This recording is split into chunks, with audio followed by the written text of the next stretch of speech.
दोस्तों, क्या आपने कभी भूत को देखा है? नहीं देखा, मगर मैंने तो देखा है।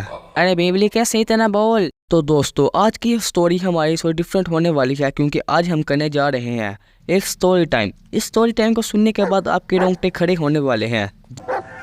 दोस्तों, ये वाकया मेरे साथ आज से 4 साल पहले हुआ। तब मैं तकरीबन 12 साल के राउंड बाउंड था। हमारे मोहल्ले में हम 4 दोस्त थे जिनकी यारी बहुत पक्की थी। अगर कोई भी लड़ाई वगैरह होती तो हम एक दूसरे का साथ देते, चाहे घर वाले देते या ना देते हों। तो दोस्तों, हम 4 दोस्त मोहल्ले में शरारती लड़कों में शुमार होते थे।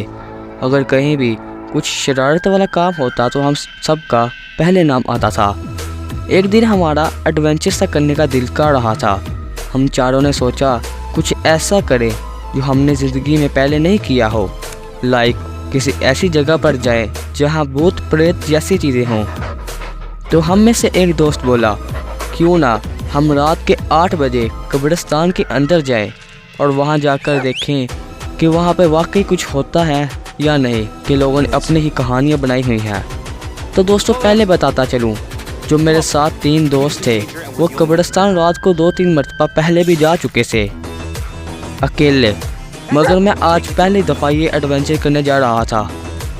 वही सच बताऊं तो मेरी बीच फट रही थी और मैं दोस्तों को ये शो नहीं करवाना चाह रहा था कि मैं डर रहा हूँ। तो दोस्तों, हम चारों ने फाइनल किया कि रात को 8 बजे सब एक जगह पर इकट्ठे हों और घर वालों को बताकर निकले कि हम बाइक खेलने जा रहे हैं। तो वैसा ही हुआ। हम सब रात को पूरे 8 बजे एक जगह इकट्ठे हो गए। तो हम में से एक दोस्त बोला, हम इतने अंधेरे में जा रहे हैं तो हमें कुछ टॉर्च वगैरह साथ लेकर जाना चाहिए, क्योंकि इतने अंधेरे में वहाँ जाना सेफ नहीं। तो उसके कहने पे हम में से एक दोस्त का घर करीब था, वो अपने घर गया और 2 टॉर्च ले आया। फिर दोस्तों, हम कब्रिस्तान के अंदर एंटर हो गए तो हमने देखा कि हर तरफ शांति ही शांति है, कहीं कोई हलचल वगैरह नहीं है। लेकिन उस वक़्त अचानक ही ठंडी और तेज़ हवा चल पड़ी। अचानक ही, इससे पहले हवा का नामो निशान भी नहीं था। हम सब ने हवा को इग्नोर किया और आगे कब्रिस्तान की तरफ चल दिए। और दोस्तों, इस कब्रिस्तान में एक दरबार भी था जो काफ़ी मशहूर था। इस दरबार पर एक बड़ी लाइट चलती होती थी, लेकिन आज वो बंद थी क्योंकि लोड शेडिंग का कोई मसला था। अरे भाई, कब्रिस्तान में लोड शेडिंग क्या बोले जा रहा है? पर जो बोल रहा हूँ सच बोल रहा हूँ। तो दोस्तों, जब हम कब्रिस्तान के काफ़ी अंदर आ गए थे तो हम में से एक दोस्त बोला, यार क्यों नहीं कब्रिस्तान के अंदर आए हैं तो मेरे दादाजी की कब्र पर दुआ कर आते हैं। अब हमें नहीं पता था कि उसके दादाजी की कब्र कब्रिस्तान के दरमियान में है। वो चलता गया, हम भी उसके पीछे पीछे चलते गए। अब जो मेरे 3 दोस्त थे वो मेरे आगे आगे चल रहे थे और मैं इन तीनों के पीछे, यानी मेरे पीछे कोई नहीं था, सिर्फ कब्रें थी।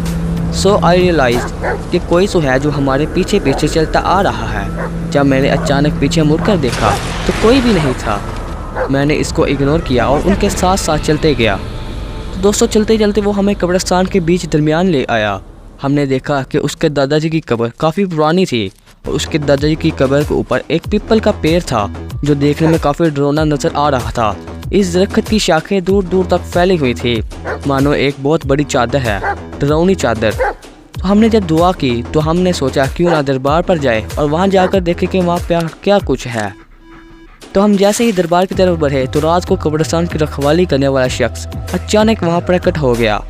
एक मरतबा हम उसको देखकर काफ़ी डर चुके थे क्योंकि हमारे अलावा और कोई भी नहीं था।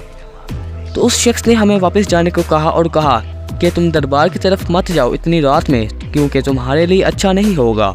तो उसकी ये बात सुनने के बाद हम वापस मुड़ गए। तो जब हमने छुपकर उसको देखा कि वो अपने कमरे के अंदर जा चुका है, तो उसके जाने के फ़ौरन बाद हम वापस दरबार की तरफ बढ़ने लगे। अब चलते चलते हम कब्रिस्तान के इतनी आगे आ चुके थे कि हमें वापस जाने में पूरे 8 से 10 मिनट लगने थे, यानी हम इतनी अंदर आ चुके थे। चलते चलते हमने देखा कि एक कब्र है जो बारिश की वजह से काफ़ी ज़्यादा टूट चुकी है और उसके अंदर से हमें कफन नज़र आ रहा था। जी हाँ, कफन। हम चारों की कब्र को देखकर फट चुकी थी और अब हमारा वापस जाने को दिल करने लग गया था क्योंकि हम काफ़ी ज़्यादा डर चुके थे। और जैसे ही हम वापस को मुड़े तो हमें से एक दोस्त का पाँव उस कब्र पर पड़ा।